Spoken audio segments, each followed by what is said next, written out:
the future of our planet. The climate and the nature crisis have become ever more pressing, and the mandate for Christians to respond, while it's always been there, has never been more pressing. Most of the church denominations have made net zero commitments in the meantime also, so we want to align ourselves with that and help churches fulfill those goals. So this survey is more robust, encourages churches to go deeper, to get more involved and be more impactful in the action they take. And I think the time has come for really impactful action that's needed, and not just sort of tinkering around the edges.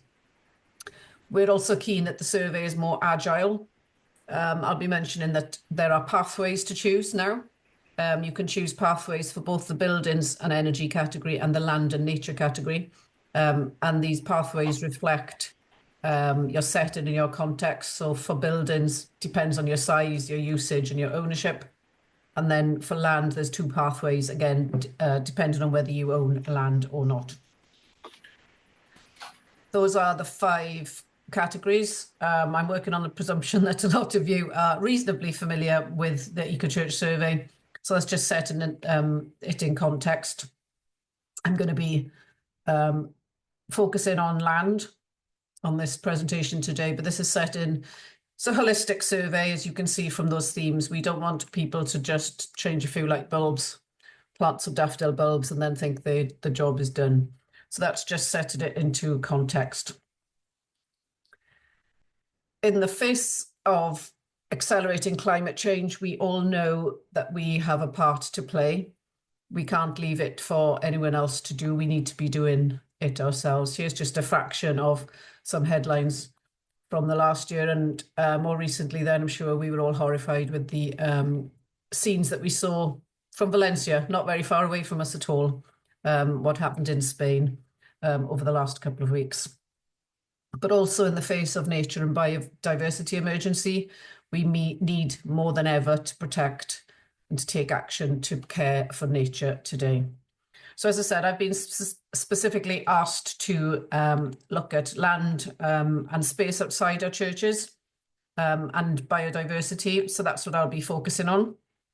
So the Eco Church approach to land is that we've got a part to play in how we use the land around our churches, in our communities and nationally. We can all help make a difference and protect and restore nature all around us. So the new category used to be just called land. It is now called land and nature. And in this category, it's recognised that churches have a significant contribution to make to the UK government's target of 30% of the land protected for nature by 2030. The purpose of this category is to guide you through the practical actions to care for God's earth, be it land owned by the church, even if only a small bit around the church building, or in the local community. Either way, churches need to be managing land for nature.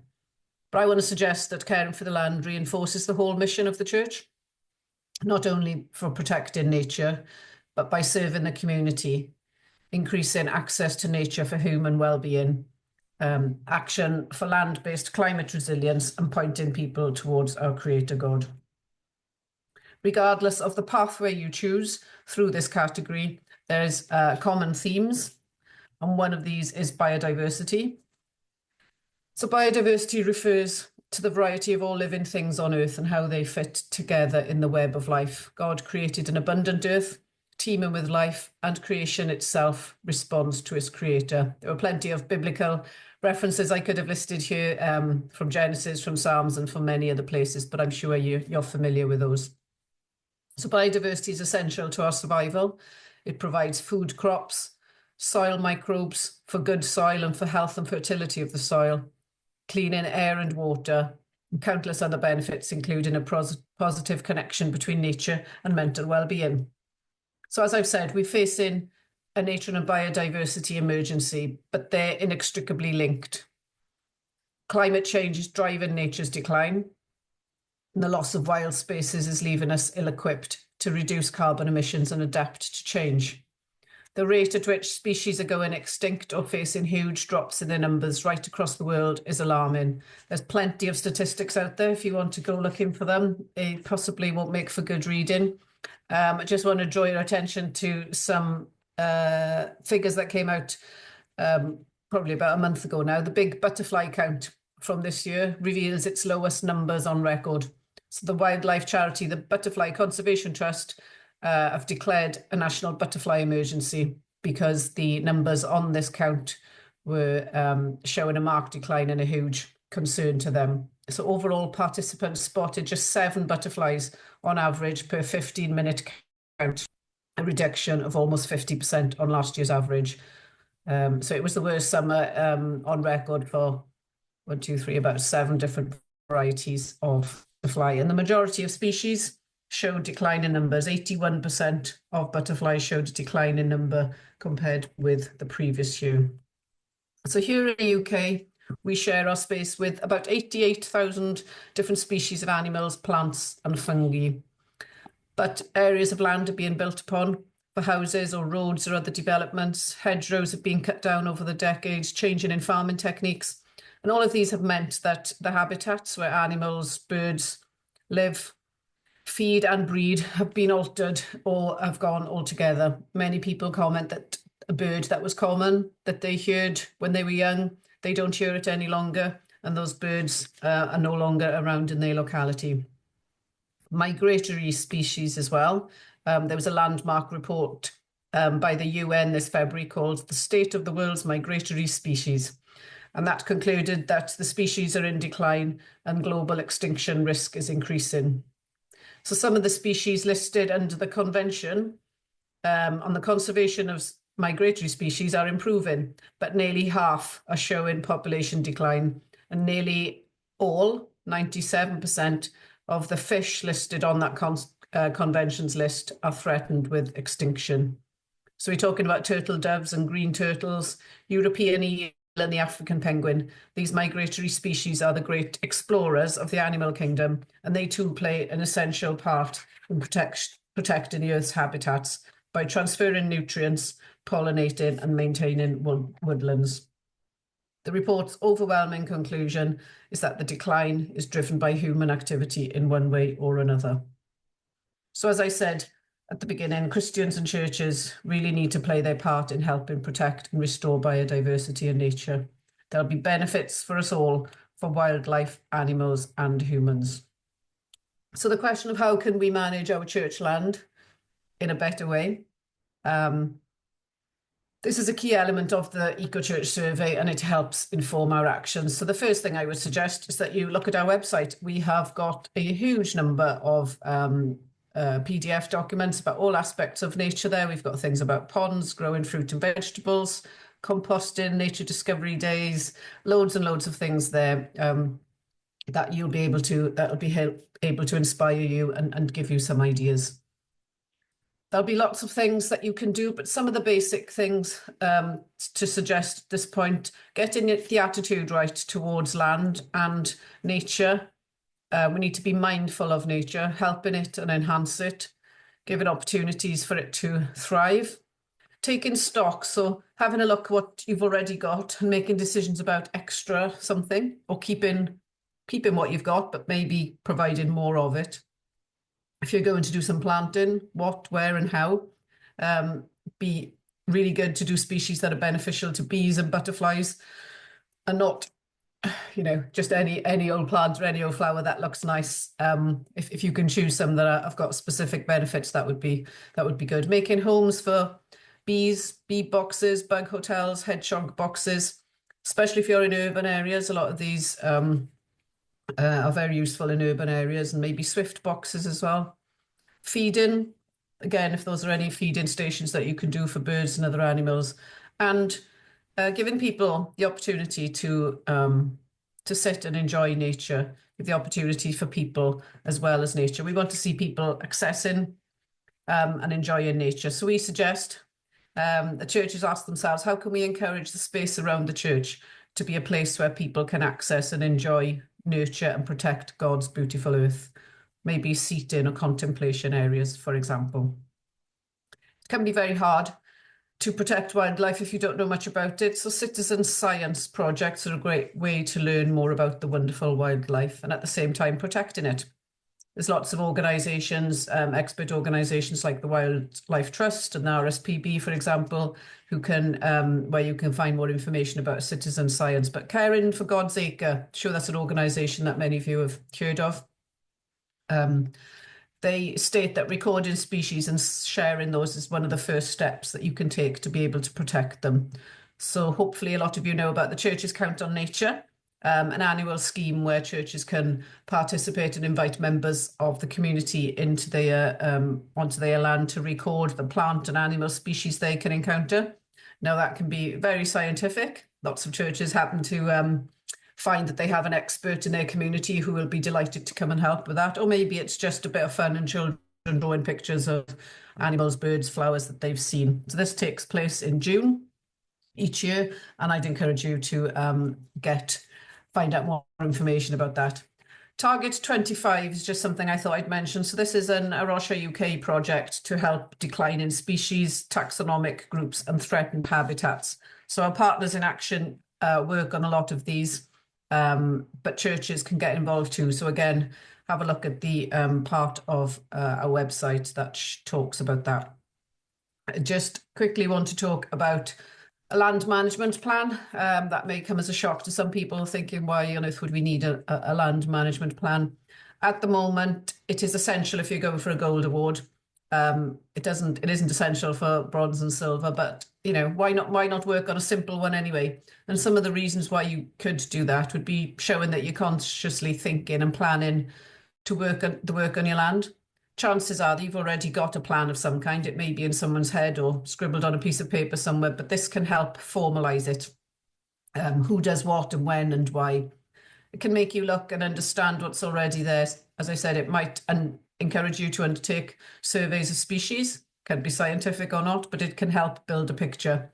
It can give you opportunities to be creative and think of different zones or different areas, things that can be done in different places, and it can help influence people. So maybe you've got, I don't know, a gardener or a contractor who comes and mows the lawn certain times of year. I'm sure all of you have heard of Mow May, where we encourage people to leave their grass grow longer so that the species can enjoy that. And you may be surprised that what comes up given the opportunity. There are examples of land management plan on our website. One of the major differences in the new survey, we found that lots of churches were interpreting land as grass and trees and hedges and thinking it needed to be green. So if they didn't have that, they would often say not applicable in the land section. So we would often challenge that. It is true in some cases, but there'll be some places where they'd still be able to do something. And I want to encourage all of you to have a think, even if you've only got tarmac paths and a narrow strip down the side of your building, there's still things that you can do. This example here, this is St John's Methodist Church in Settle in North Yorkshire. I'm going to read what they said when they applied to us. When we first completed our Silver Award application, we felt we couldn't answer the section on land and marked it not applicable. With 95% of our land being tarmac, we felt we could not use it for anything other than car parking. However, after encouragement from the Eco Church team, who pointed out some possibilities and encouraged us to think a little bit more, the Eco Group were energised to take action. We feel that we have certainly gone a long way towards creating spaces that celebrate God's goodness and bounty in what we had previously seen as a desert. It's a transformation that has happened from a church that had said they didn't have any land. It's absolutely incredible. So there's the full story of that is on our website as well. You can see I'm running short on time. So just to finish, how can we influence others if there isn't a huge amount of land? Again, we're keen in the survey now that we see if you haven't got the land that you can do yourself, but influencing other people. So look for opportunities to engage the local community, work in partnership with other organisations and community groups and local councils, especially with cutbacks happening. A lot of them would possibly be willing for community groups to take over some of the management of their groups. Lots of groups are looking for volunteers and for additional help. So maybe you can do something in your local area. Maybe you can be the ones that start something if you found an unloved or a derelict piece of land and you can do something positive with. So use it as an outreach tool, I guess, work in collaboratively collaboratively with other people can unlock the potential in the community, find new people with skills who are coming in. You just never know who you can find, and it can lead to greater engagement. So we'd also encourage you to provide opportunities for members of your congregation to get outside and spend time enjoying events and activities in nature. There we are.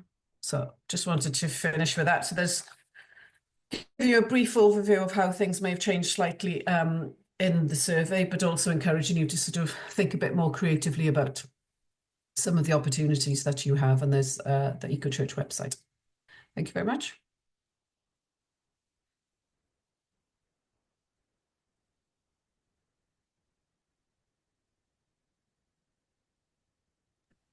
Thank you so much for sharing with us some of the challenges, which is very, very difficult to hear, but also the practical steps, both sort of small and large, that all of us can think about in our own context. I really appreciate that, Della. Thank you so much. Eileen from the URC Synod of Wales is now going to give us a presentation about some of the work that local churches have been doing. Eileen, I'm going to spotlight you for now while I get the PowerPoint up. Well, good afternoon, everybody. Yeah, following on from what Della has just been saying, I'm just going to give you some examples of what churches in Wales are doing with their outside spaces. So Lindsay has yeah. So as in most synods, I'm sure, the land managed by URC churches varies in size and situation and offers a wide range of opportunities and challenges. There are rural churches with beautiful expanses of meadowland, inner city churches using all their available space for growing and for nature, and churches who step off their land and into local parks and communities.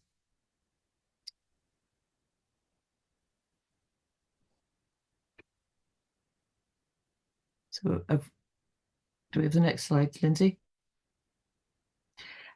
I couldn't give you examples of churches and their land without starting first with Barry Uniting Church, a church which truly represents transformation.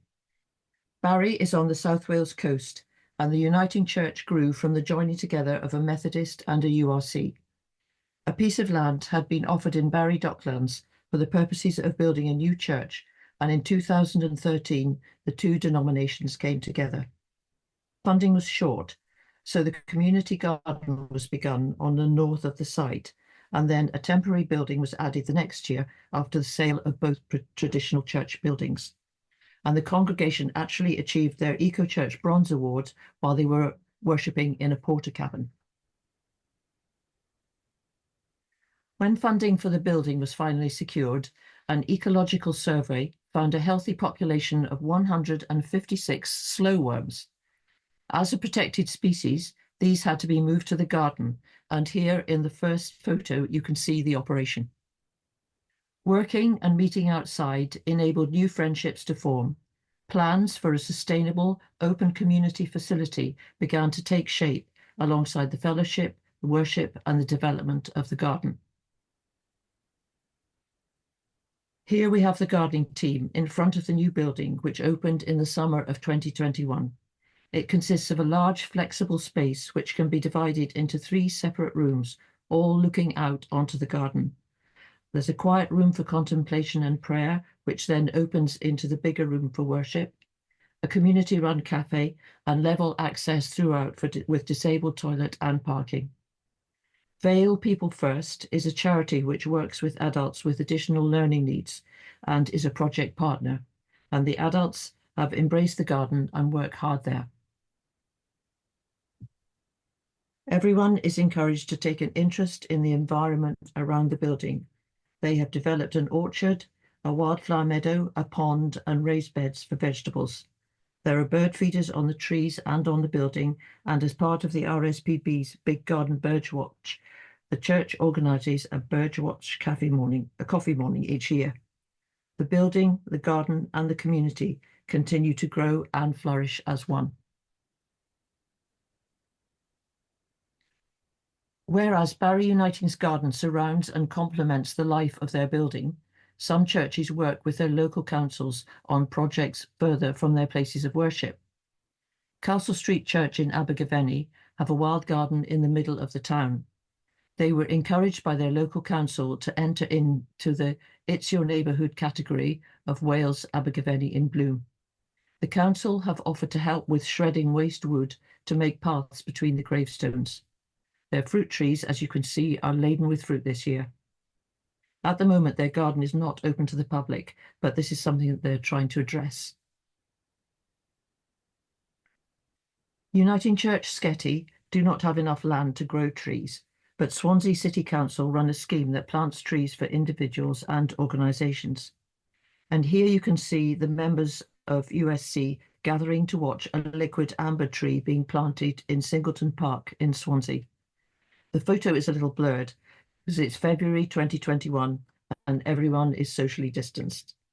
They were joined by a local councillor who, at the same time as planting the tree, presented them with their Bronze and Silver Eco Church awards. And the other photo is the congregation taking advantage of the park and also the Swansea sunshine to hold worship outside. Despite not having a lot of land, Uniting Church Sketty try to use every inch creatively for biodiversity and nature. They are also very good at publicising and explaining their actions. I wanted to show you these notices because communicating clearly what we're doing and why is an important way to, as an important way to inspire others. And it also enables conversations about Eco Church and the part it plays in our church's mission. So now we're moving on to 3 urban churches, and the 3 that I've chosen are all in the Cardiff and Penarth pastorate, and each in their different ways uses their outside space to create gardens for the benefit of people and nature. In March this year, City URC held a service in the spring sunshine to celebrate their newly recreated city centre garden, which had been made possible by a generous legacy. To quote their newsletter, they had a vision to transform the smallish garden area beside the church under 2 beautiful big trees into an eco-friendly, calm city centre space in which people and nature could find a safe haven. Canton Uniting Church is situated on a busy high street in West Cardiff, and their garden is round the corner on a side street. They are going through a process at the moment in which they're hoping to knock down an old, large building at the back of their property, allowing them space for a smaller, more sustainable building and a much bigger garden. Their aim is to open the garden to the community, which would provide a welcome sit-down on a long, busy high street. Our gardens can provide a great focus for junior church and open up plenty of opportunities for intergenerational activities. I was asked to lead a service at Canton earlier this year when they were thinking about registering on the Eco Church scheme, and I wanted to involve as many as possible from within the congregation. It was during Lent, and the image at the top of the screen here is a piece of blow-away art the junior church children created in the garden and which we included in worship. Beulah URC, which is the church that I belong to, sits at the crossroads in a suburb of North Cardiff. On the opposite side of the road from the church is Canolfan Beulah, and this is the church's community centre, which is an extremely busy building with classes and groups meeting almost all day, every day during the week. We use the garden for worship, for junior church activities, and for social and fundraising events. The garden is round the back of Canolfan and is out of sight of the road, but it's clearly signposted and is used well by the community. It has a Keep Wales Tidy Community Garden Green Flag Award. The men's shed group meet in the garage and often do their woodwork in the garden. We have 2 art installations. You can see the mosaic on the wall at the back of the garden. There's also a metal sculpture created by a local artist just around the corner. Each year, the garden is lit with Christmas lights during our community winter festival.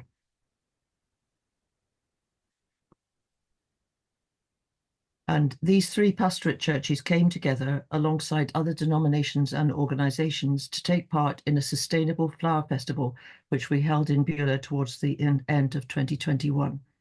We wanted to highlight the environmental impacts of the flower industry and initiate a conversation about moving away from imported flowers and using floral foam or oasis in church flower arrangements. We asked members of our congregations and communities to grow flowers and then donate the locally grown blooms. We invited churches and organisations to contribute an arrangement. This also was a true sign of transformation. The church was filled with wonderful arrangements and scents, and we had many visitors over the 3 days. It was also an opportunity for some of our more elderly members to return to the church building for the first time after the pandemic. So I want to finish now with 2 examples of beautiful burial grounds, one in Pembrokeshire in West Wales and the other in the Brecon Beacons. As Delith has mentioned, Caring for God's Acre is a conservation charity for burial grounds across the UK, which seeks to keep them connected to their communities while also protecting their heritage and creating a safe haven for wildlife and nature. Templeton URC have an ancient meadow as part of their burial ground, which they have opened to the public during the annual Love Your Burial Ground Week celebrations. They have cut and maintained pathways around the site to allow access to the gravestones, and also the bench. And from the photograph, you can see, from the lower photograph, you can see the stunning setting of Libanus URC amongst the hills close to Brecon in Powys in mid Wales. The burial ground had been kept well mowed and tidy for years, but 3 years ago the membership took the decision to let 2 areas remain uncut from spring to autumn. They now have beautiful meadow areas with wildflowers, wildlife and lichen.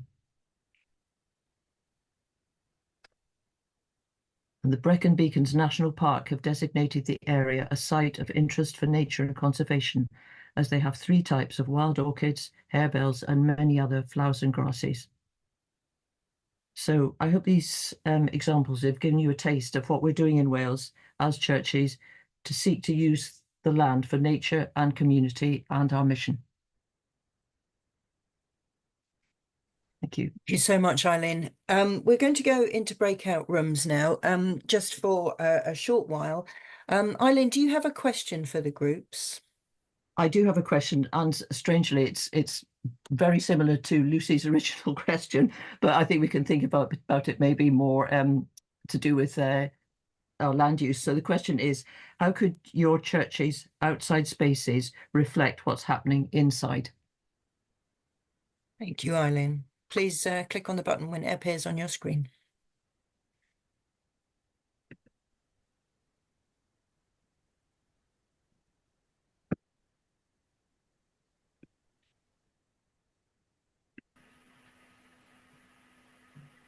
Welcome back, everybody. I always love seeing people coming back in laughing. I always wonder what's just been said in the group as they've been whisked back to the main space. But lovely to have everybody back. Thank you. I also saw a call for help from one group. I hope you're all okay. I saw it a bit late and just after I'd summoned you back, so apologies for not responding quicker. I'm assuming there was no imminent emergency. We're going to have a sort of 5-10 minutes now of a sort of final plenary. We appreciate there was an awful lot packed into this morning's session. There was a huge amount that we've been listening to, some fantastic examples, but also some real challenges. And we wondered whether or not people had questions or comments that they'd like to make for 5 to 10 minutes. We still have Lucy and Delith and Eileen with us, so if you wanted to direct your questions at one of them, I'm sure they'd be very happy to answer, or for one of the group, or if anybody else feels they can respond to comments and questions, please do feel free to wave a virtual or a real hand. And I'm hoping that Cliff and Steve will be on hand to keep an eye out for faces as well, because there are so many of you with us this morning. So does anybody have a question or a comment that they'd like to raise? Peter, please.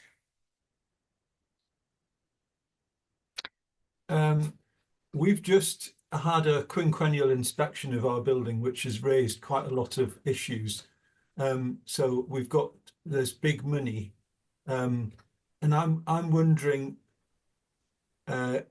we'll need to employ an architect just to help us to work through the issues, I think.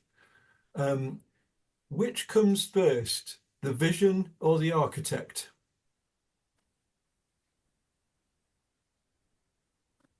Lucy, I wondered, would you have any insight into this question? Vision. Thank you. Vision comes first, but having an open mind and an open heart to work alongside an architect. We were so lucky or fortunate or blessed, or however you want to put it, with our architect, who was a Christian.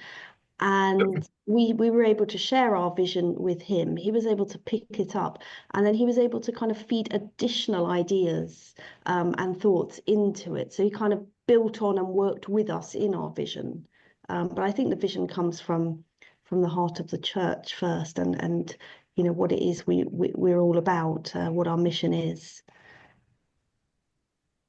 Thank you, Lucy. There's a lot of virtual nodding going on in comments, and yeah, I wondered if Cliff actually would like Yeah, to. so I might just jump in. Yeah, thank you, I Cliff. agree with Lucy. Vision comes first, but I think if you can choose an architect who understands churches, they will also help you develop the vision. They will challenge some of the things that you might have in the vision, and so it's very much teamwork at that early stage, but definitely what Lucy said as well. Thank you, Cliff. Any other questions or comments from people? Andrew. In the breakout room that I was in, one of the participants said that they had an old church building, and how on earth do you get gold award for that? And I did respond by saying that, as Lucy has already mentioned, that Woking, we have achieved the gold award this last summer, but we went, while we still were working to get the gold award, some of us went to a church in Guildford, a town that's nearby, that has a preservation order on it, and it's a very old building. And we found that they were telling us that if you work with a Rocha, they can help you. They can help you achieve the gold award, even though you might have a building that you can't do much with because there's preservation orders on it and that kind of thing. So I just feel that if a church is now thinking of going for the gold award, but you think it's impossible, just don't give in. Just keep working at it and find another church nearby you that has the gold award and go and talk to them, because it was an amazing the benefit that it gave us in working. Thank you. Thank you, Andrew. That's really helpful. And I think Delith would agree that, you know, a Rocha wants to work with churches and to support churches. And there's so much information on the website, and finding other local churches that have won awards is a really good place to start. Thank you for that.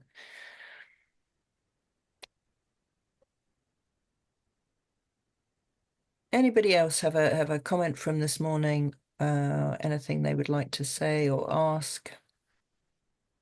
Wisdom they would like to impart into the conversation? We've got one from Ian Miller. Ian? Going to try and unmute myself. Thank you. Yeah, it was just Cliff better shut his ears because he's our architect. We have just completed phase 1 of a project that we thought was going to, well, we hope, will eradicate our carbon footprint.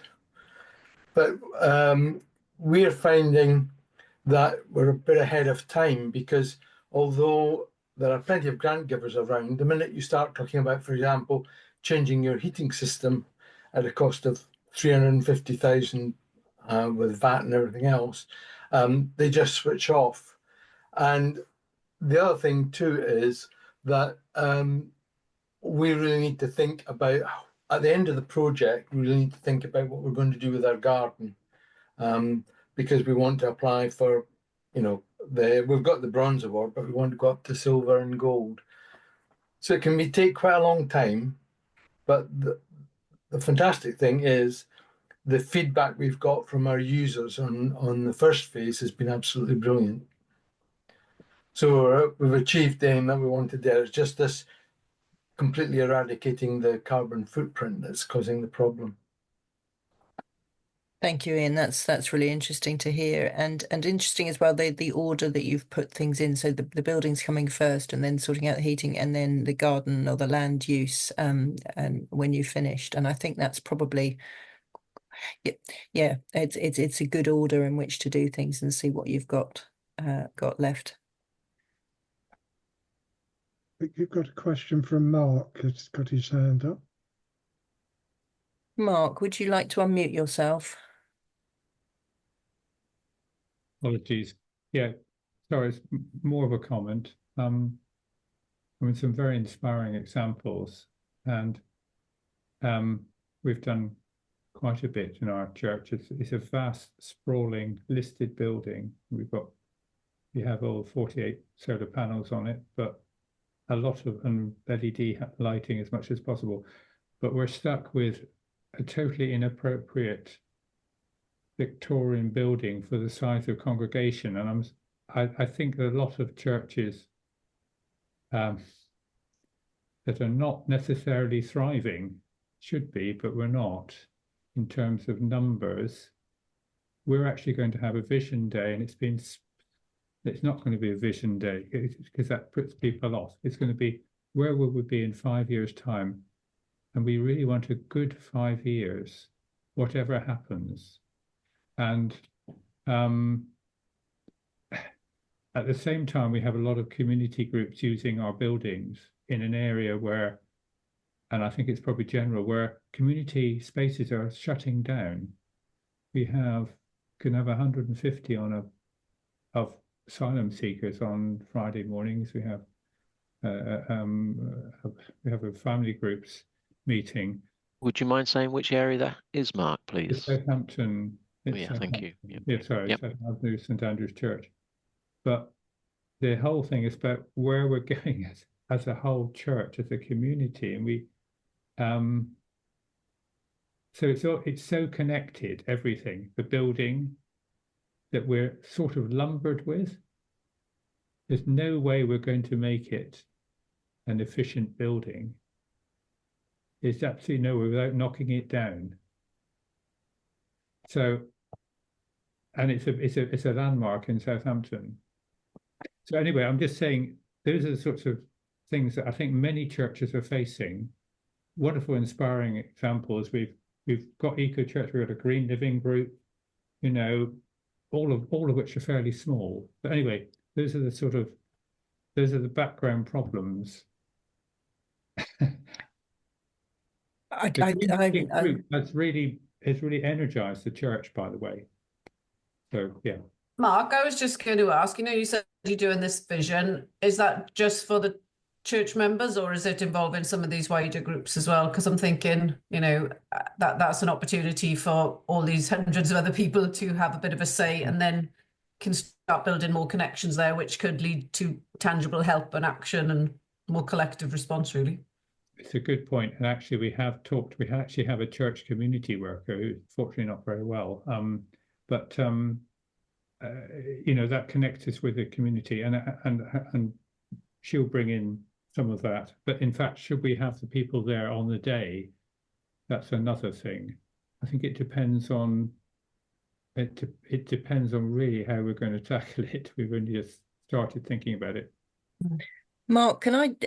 We've had I think it was two webinars ago. I can dig out the exact one, but we had an example of a church in Eastern Synod who had a fairly similar situation. Their own buildings are pretty dilapidated and difficult to maintain, but very, very well used in the community. And they've partnered with another church in the area and also with various civic and charitable organizations and groups that have been using the building, and it takes time, but they have developed fantastic relationships, and they are working on. We are doing that. There's a local residents association. Fantastic. The Avenue Centre is supported also by the council, but the council's bankrupt almost. Right. Yes. And so there's, it's a common problem. It is, and it's difficult seeing the wood for the trees sometimes. But I think you're absolutely right. What you're doing in terms of building partnerships is absolutely the right way forward at this stage. And I'm hoping you've got some Synod support as well from either a mission enabler or some Synod officers sort of supporting in that area as well. But I do totally understand those challenges, and I think they're very familiar, as you say, to a lot of us. Andrew. Yes, I was interested in Woking that their vision was a spiritual one about the light of Christ, and I think that's so important to have that spiritual vision, and just a danger of involving others in your vision, in that they may not help to create a spiritual vision. They may help in a practical sense, but not that spirituality, because who knows what their spiritual life is like. And I think I'm not trying to speak for you, Lucy, but I think just because of timing, I'll just very, very quickly deal with it. I think, yes, obviously we need to be incredibly aware as churches. We hold a unique position in our communities. We are not a community organisation. We're not a local government organisation. We have a very unique purpose, and that idea of transformation that we started with, and we've heard so many examples of, is what we're sort of led to bring. And I think that's really important, Andrew, that's kept at the forefront of whatever work we're doing and everything that we're talking about today. So thank you. I am very aware of time, and we are very keen to finish promptly, to respect your timing and things. Thank you so much to Lucy and to Delith and to Eileen for the time that you've given us, and obviously in preparation for joining us this morning. We're really grateful. We're also grateful to all those of you who've put aside time today to join us. As always, the video of this conference will be up on the website in a week or two. We can also share links and notes that have come in through the chat, and also suggestions and resources and what have you. We will try to edit them and send them to everybody who's joined us for this meeting. So thank you very, very much indeed. Steve's got a little finger up.